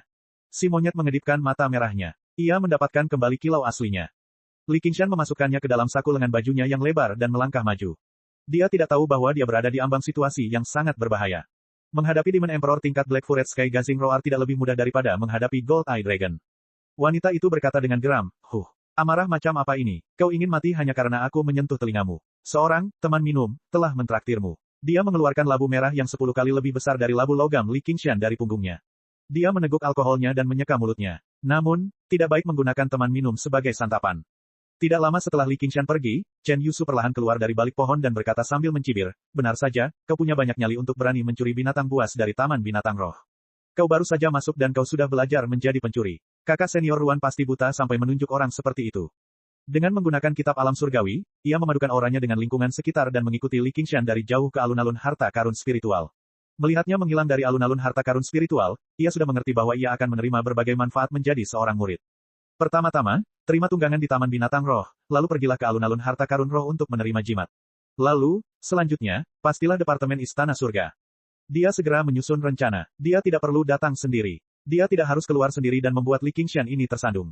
Jika dia juga mencuri binatang buas spiritual di Taman Binatang Buas Spiritual, dia bisa melupakan rencananya untuk tetap tinggal di Taman 100 Ramuan. Bahkan Ruan Yaozu tidak akan bisa berkata apa-apa. Li Qingshan datang ke alun-alun harta karun spiritual bukan hanya untuk menerima manfaat. Seperti biasa, ia pertama-tama melihat-lihat. Alun-alun harta karun spiritual seperti museum. Berbagai macam jimat dan senjata dipajang di stan pameran. Ada juga pengantar sederhana yang ditulis di sampingnya. Tidak ada kekurangan jimat yang kuat, tetapi sebagai seorang murid, manfaat yang bisa dia terima hanya pada tingkat jimat biasa di 9 wilayah. Itu bahkan lebih rendah daripada jimat kuat di 9 wilayah. Namun, itu tetap gratis, jadi tidak ada yang perlu dipilih-pilih. Dia bahkan tidak peduli dengan jimat-jimat yang kuat itu. Dia, yang mengolah 9 transformasi iblis dan dewa, tidak pernah bergantung pada benda-benda eksternal. Dia langsung menukar manfaatnya dengan penanda buku dan menyimpannya di sakunya. Bisakah kamu memperbaiki senjata? Petugas itu tersenyum dan berkata, tentu saja. Bolehkah saya bertanya senjata jenis apa yang ingin Anda perbaiki? Li Qingshan dengan santai mengeluarkan pedang bunga gila terakhir. Aura tajam dan dingin memenuhi aula, membuat rambut pelayan berdiri tegak. Namun, dia melangkah maju. Matanya bersinar, dan dia tampak seperti telah melihat mangsa. Itu adalah senjata ilahi Sura. Apakah ada jiwa senjata? Bilahnya penuh retakan dan kerusakan, tetapi menampakkan aura ganas setelah bertahan hidup dalam ratusan pertempuran. Hal itu langsung menarik perhatian semua orang di sekitarnya. Senjata ilahi Sura tidak memiliki banyak perubahan seperti jimat manusia, tetapi mereka dikenal karena kekokohan dan ketajamannya. Pertempuran sengit macam apa yang dilaluinya hingga rusak seperti itu? Li Qingshan bertanya dengan khawatir, bisakah diperbaiki? Mungkinkah ini pedang bunga gila yang terakhir? Seorang kultivator laki-laki dengan wajah persegi, telinga lebar, dan suara nyaring berjalan mendekat. Lencana di dadanya menunjukkan bahwa ia adalah murid batiniah. Li Qingshan berkata, "Ya, bagaimana saudara seperguruan senior tahu? Aku dapat melafalkan manual senjata dari, senjata perang, jalan Asura seperti punggung tanganku. Meskipun aku tahu jawabannya, aku masih harus bertanya, apakah kamu menjual pedang ini?" "Tidak," Li Qingshan menggelengkan kepalanya. "Seperti yang diharapkan, kamu hanyalah seorang kultivator jiwa baru lahir, namun kamu mampu mendapatkan pengakuan dari jiwa senjata Sura. Kamu benar-benar hebat. Kerusakannya sangat parah sehingga kita harus menggunakan altar pengorbanan Shuro. Biaya perbaikannya tidak murah. Berapa banyak penanda buku yang kamu inginkan? Aku akan menghapus sisanya untukmu." 8 penanda buku giok hijau. Tanpa ragu, Li Qingshan berkata, "Saya akan memperbaikinya." Altar pengorbanan Sura memang menakjubkan. Li Qingshan hanya menunggu setengah hari dan dia kembali dengan pedang bunga gila terakhir yang baru. Pedang itu berdengung, dan jiwa itu berkata, "Nak, akhirnya kau memasuki 6 jalan reinkarnasi. Mengapa kau tidak pergi ke jalan Asura? Dasar pecundang. Saya pasti akan ke sana lagi di masa mendatang. Tepati janjimu, jangan menarik kembali janjimu. Dan, terima kasih." Li Qingshan tersenyum dan berkata, "Sama-sama." Salah satu kakak bela diri senior tertawa dan berkata, "Menarik sekali, bisa mendapatkan pengakuan dari jiwa senjata Sura, tidak heran Sen Yusu bukan tandingannya. Dengan pedang ini di tangannya, dia bisa menantang sebagian besar murid dalam." Dia menyentuh pinggangnya, dan di sana juga ada pedang berwarna merah darah. Dia sangat yakin bahwa orang yang bisa mendapatkan pengakuan jiwa senjata Sura bukanlah seorang pengecut.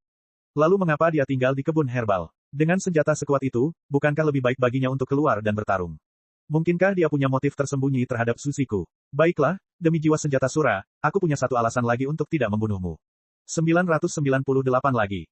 Chapter 1410. Seekor naga mistis sedang berguling-guling di kolam petir yang luas, tubuhnya diselimuti oleh puluhan ribu sambaran petir.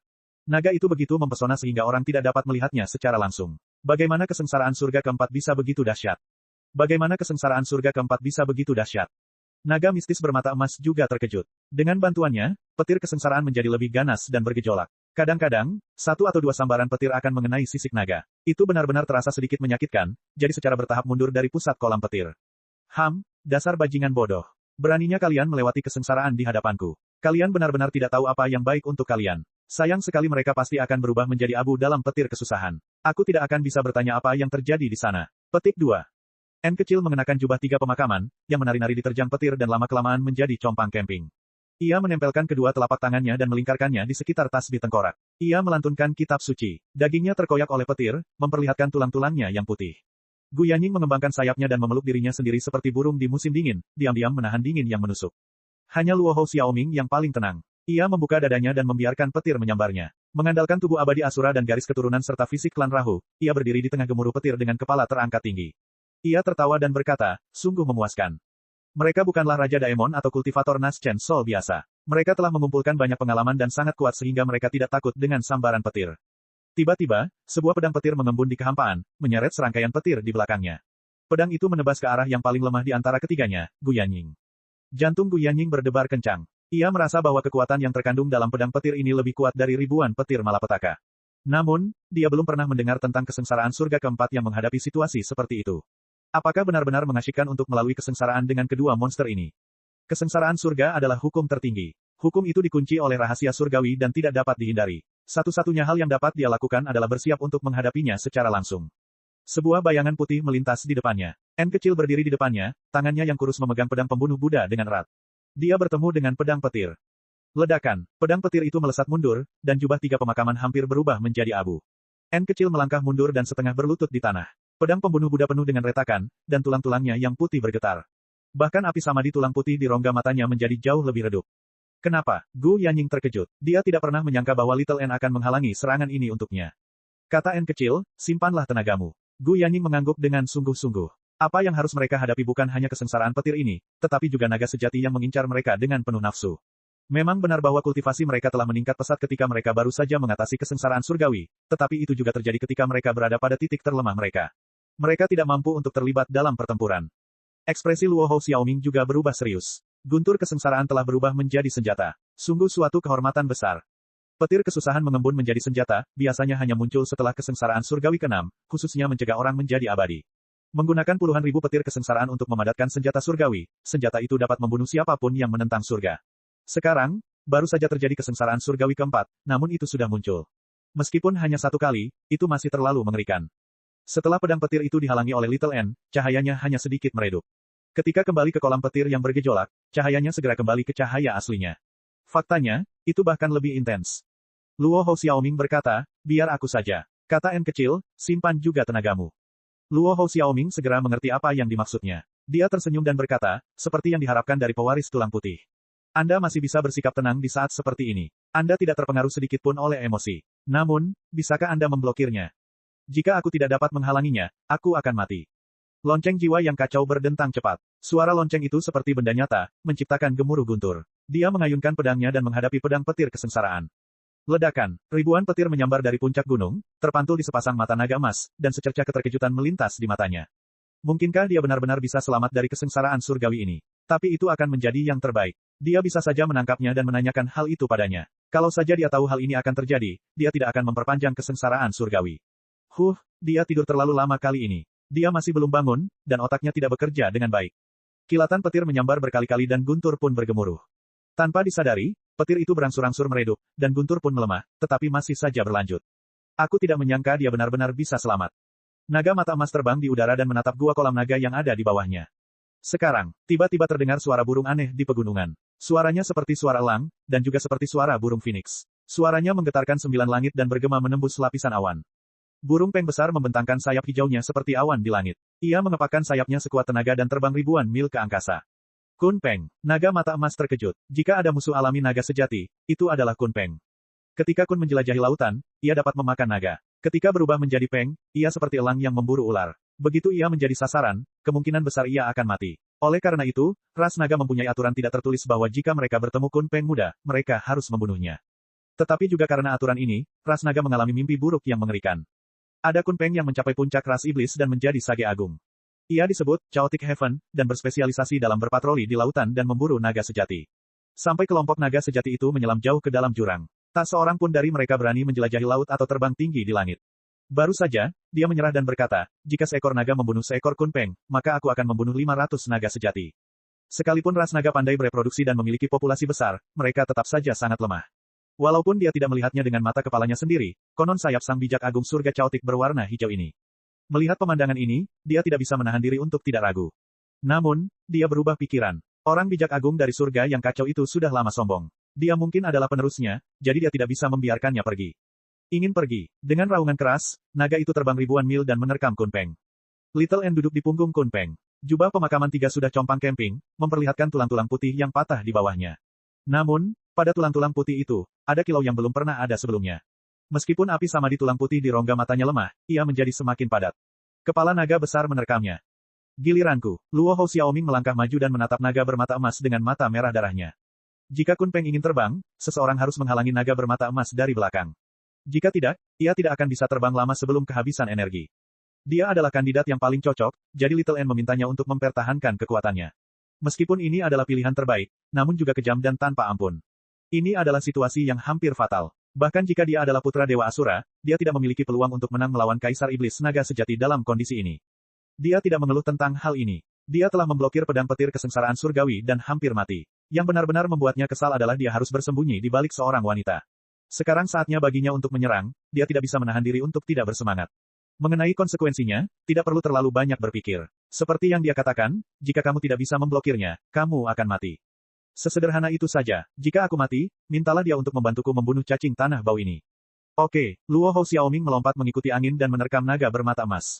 Bajingan, kau sedang mencari kematian. Naga bermata emas itu menyemburkan napas naga yang sangat dingin hingga udara membeku. Luo Hou Xiaoming pun membeku di udara. Di mata naga bermata emas, dia sudah menjadi orang mati. Dia bahkan tidak melihatnya dan menabraknya. Siapa yang kau bilang bajingan? Langit menjadi gelap. Luo Hou Xiaoming menghancurkan es, dan raksasa hitam yang menakutkan muncul dalam kegelapan yang tak berujung. Dia meninju kepala naga itu. Naga bermata emas itu terkejut. Serangannya terhenti, dan ia berguling beberapa kali di udara sebelum berhenti. Ia menatap Luo Hou Xiaoming dengan tak percaya. Bersambung. Cek cek cek cek cek cek cek cek. Rakan-rakan kultivator sekalian, sebelum retret, sila terus berkultivasi untuk jurus subscribe, like, share dan komentar agar sekte novel Sadim terus berkembang pesat.